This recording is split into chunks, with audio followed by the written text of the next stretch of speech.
Hi again, Mark here from Talking Bass. Today we're going to look at something that I see beginner to intermediate bass players talking about and even arguing about time and time again. The one finger per fret method. Now, what is one finger per fret?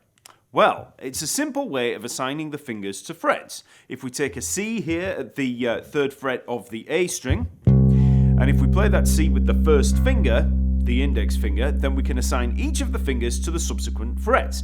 So the second finger is going to take the fourth fret, the third finger takes the fifth fret, and the fourth finger takes the sixth fret. Easy. So if I play across the fretboard from the E string with that finger assignment, we get the following.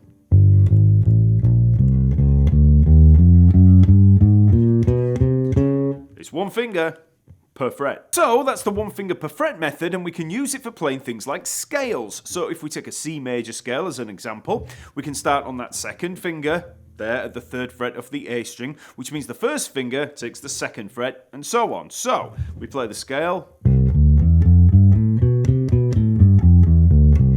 So just in case you don't know a major scale, we've got C, D, E, F, G, A, B, C. Third and fifth frets on the A string, second, third and fifth frets on the D string, and then second, fourth and fifth frets on the G string. And I'm using the second finger, then the fourth finger, first finger, second finger, fourth finger, first finger, third finger, fourth finger. So the fingers are all taking the assigned frets there. First finger for the second fret, second finger for the third fret, third finger for the fourth fret, and the fourth finger for the fifth fret. So we just pick out the correct finger for the correct fret. Now, that one finger per fret method is a really simple way of looking at lines, and it's a really efficient way of playing. But should we use it? And if not, what other ways can we play? Well, the answer is yes, we should use it. It's a great way to approach fretting notes, but not all the time, and today we'll look at why that is. So the big issue with playing bass for many players is the size of the instrument. The combination of smaller hands and long scale basses is something that I see lamented over all the time. So here's the problem. Let's say we use that one finger per fret assignment in the lowest area of the bass, starting at the first fret. If we try to play across the fretboard with the frets 1, 2, 3, 4, we get the following.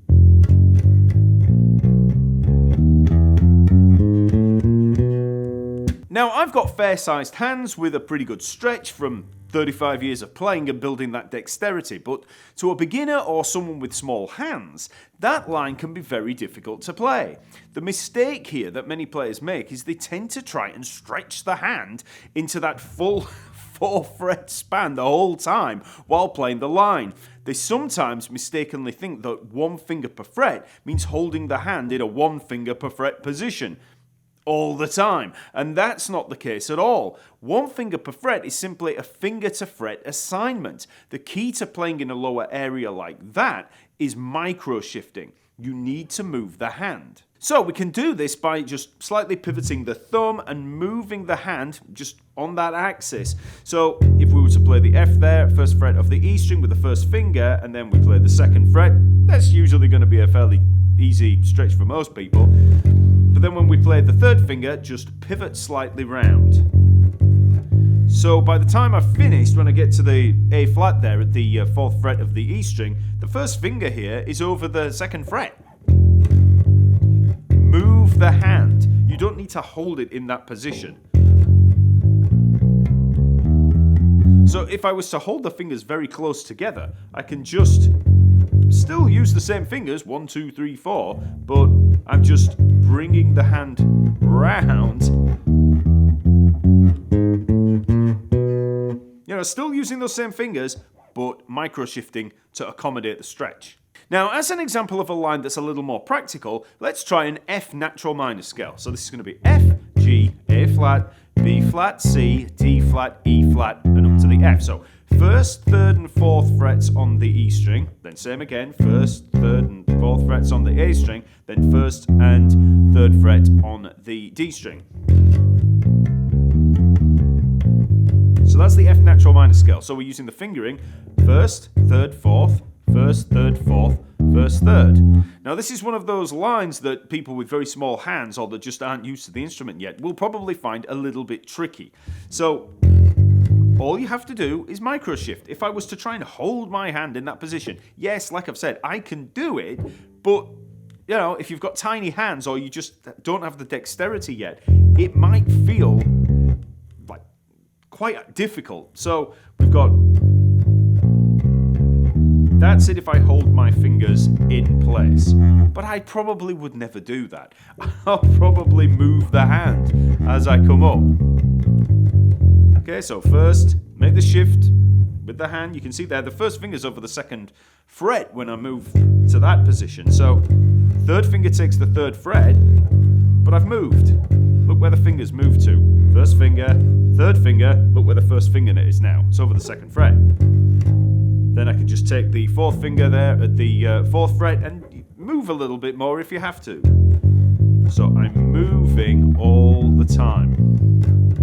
The key is to actually just hold each note for the correct duration. You don't want to be bringing the fingers off and then moving.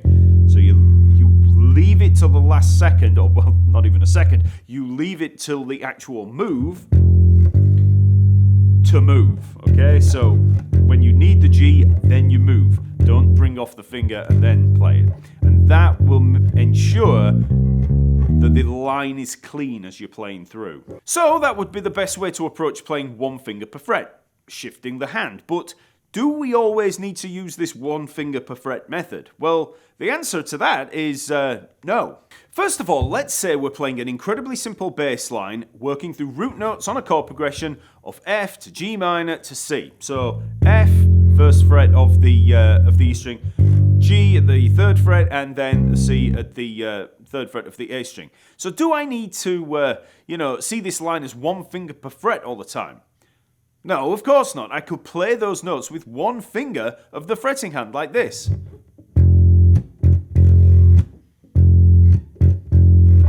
Move the hand. Or I might play it as first finger for the first fret and fourth finger for the third fret. So, then fourth finger.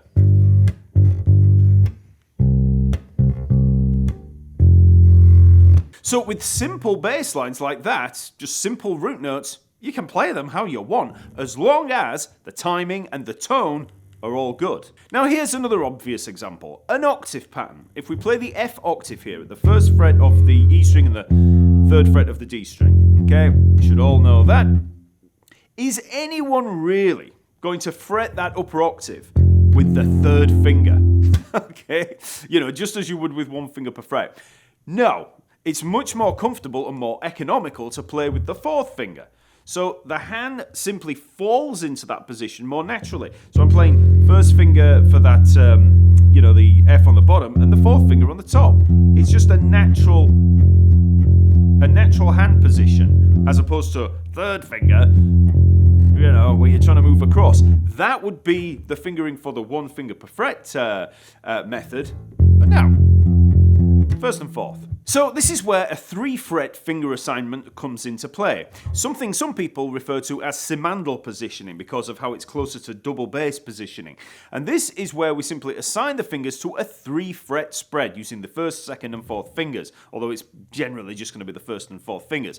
So if we play the first, second and third frets on the E string with those fingers, first, second and fourth, we can work across the fretboard like that. So that's the positioning. First, second, and fourth fingers taking the first, second, and third frets. And you can see that that's a much easier stretch than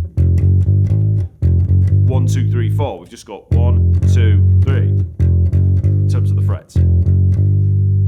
So we can probably agree that that is a more comfortable assignment. So is that not a better way of approaching your fretting hand on bass? Well, yes and no. All of this is based on context. The line that you're playing and the position it's played on the bass will determine all of this. So let's take a simple octave-based line that sounds like this.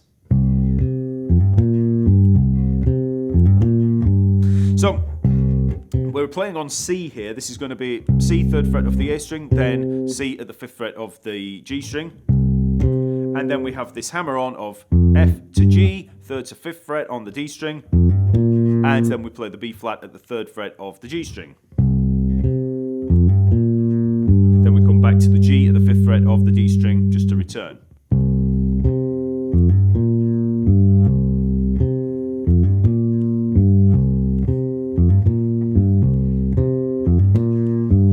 So now let's just move that line down to F. So we're going to play it at the 1st fret there. So in that first 3 frets, you're going to feel more comfortable playing with the 1st and 4th fingers exclusively. So, okay, up on the B flat. It's all going to be 1st and 4th fingers. But now let's work up the fretboard. So move up to B. Okay, that's fine. C, D flat, D.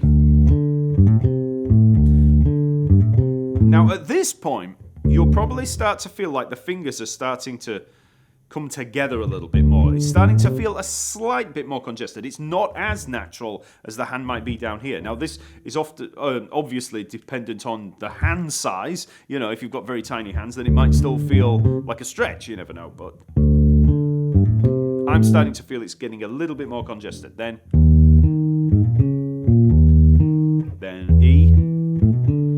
Now once I get to E, I probably still feel like it's a little bit more natural to play the octave there with the 4th finger, but I can play the 1st and 3rd fingers for the hammer-on, very easily. So it actually feels a lot more comfortable than it did down here. Playing the hammer-on there with the 1st and 3rd fingers down there was, just a little bit too much of a stretch. Whereas up here at the E, it works really well. Keep going. Now for me, it is getting congested with that octave.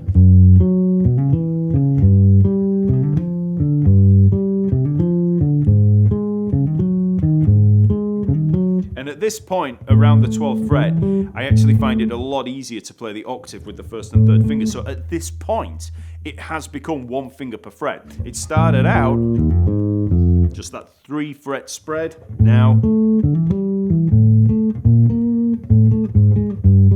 and you can actually just come down with the octave and see how that feels as you come down. Now, once you get down to that E, yeah, it still feels more comfortable to be 1st and 4th fingers. Probably for me around that 10th fret, the G there. That's where it starts to be a little bit more comfortable playing with the 1st and 3rd fingers for it, but definitely past the 12th fret. So if you work up and down the fretboard there, seeing how it works for you, because this is all going to be dependent on your own physiology, how big your hands are, how much of dexterity you've got, how much of a stretch you've got in the hands. You might feel like you still want to stick with 1st and 4th fingers way past that 12th fret. I mean, if I get right up here, there's no way I'd want to really be playing that with 1st and 4th fingers. But, maybe you will. Now, that way of playing with a 3 fret spread is fine for certain lines. So we're talking root notes, octaves, fifths, things like that, where we're moving 2 frets at a time. It's usually that kind of move, whole notes. Scalar lines within a 4 fret spacing, like the major or minor scales, are way better played with 1 finger per fret assignments. It's just way more efficient. And they just won't work with a 3 fret assignment. Again, the line determines how your fingers are assigned. Stretch should not be a determining factor. Micro-shifting will help with all of that. The reason I play the octave pattern or that previous riff with the 1st and 4th fingers is nothing to do with stretch or hand size. It's simply comfort and the natural way the hand falls on the instrument. Why make unnecessary movements or stretches? The hand sits nicely in that octave and 5th pattern position. It's easy and comfortable. That's why it makes more sense. However, there is also another use for the 3-finger assignment. Whenever we move outside of that 4 fret spread in a line, it can make more sense to shift rather than stretch the hand in a kind of expanded 1 finger per fret. So here's an example bass line. 3, 4.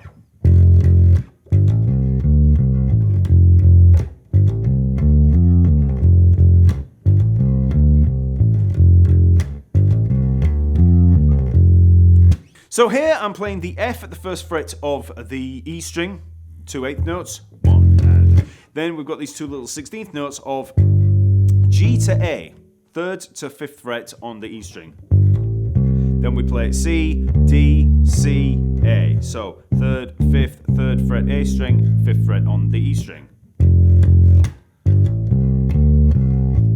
And I've got a hammer on from that 3rd fret to the 5th fret there, from the G to the A. Repeat. Then when we come up to that D, we play top F, 3rd fret of the D string, and back to the D, 5th fret of the A string. So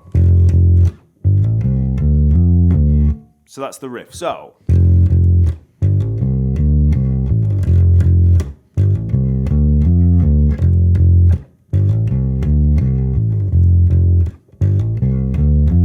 And you'll notice there that when I come back down on that A, I sometimes slide it down. So here we could attempt to stretch the hand in that first position using the 2nd and 4th fingers, which would look like this. You know, using the 2nd and 4th fingers for the 3rd and 5th frets. So in that instance, it's as if after the F, we've actually moved into the kind of F sharp, 1 finger per fret there. So the first finger takes the 2nd fret. So we've made that shift. But that just does not feel right. You know, I just don't feel comfortable playing like that at all. It just feels awful. The much better way to play that would be 1st and 4th fingers. We're using that 3 fret spread. So 1st finger for the F, then we move the hand up to the 3rd fret. It just feels a lot more natural. When you use that 3 fret assignment of the fingers on many bass lines like the ones that I've shown today, the hand is just a lot neater. The technique is very clean and tidy. Whenever you start stretching the hand and lifting fingers all over the place, things just become messy and your technique suffers. So when I'm playing, when I'm playing there with that 2nd and 4th fingers, it's just not as neat. Whereas when I move up and I'm using that 1st and 4th finger, it's just a lot neater. So to summarize, assign the fingers to frets based on the line that you're playing. There's no one-size-fits-all technique here. For scalar lines that involve lots of half-step and whole-step combinations, like a major or minor scale, 1 finger per fret is perfect. That works for, 99.9% of runs and things like that. For bass lines that only use 2 fret distances, like fifths and octaves, or any time that you can make simple shifts to accommodate a line, use the 3 fret assignment. I use both all the time. So adapt your technique to the music, not the other way around. In the words of Bruce Lee, be like water, my friend. Okay, give me a like if that helps. Subscribe to the channel if you haven't already. There's a lesson release every week and over 700 other video releases on the channel from the past 11 years that we've been around. Also, leave a comment to let me know what other topics you'd like me to cover. Then go check out the TalkingBass website where you'll find all of the YouTube videos organized for ease of navigation there on the lesson map. There are a whole host of videos with many of the top bass players on planet Earth. Then sign up for the totally free TalkingBass membership to gain access to the forums, chat groups, all the downloads like the scale reference manual and much, much more. It's all totally free, so get on over there and I'll see you next week.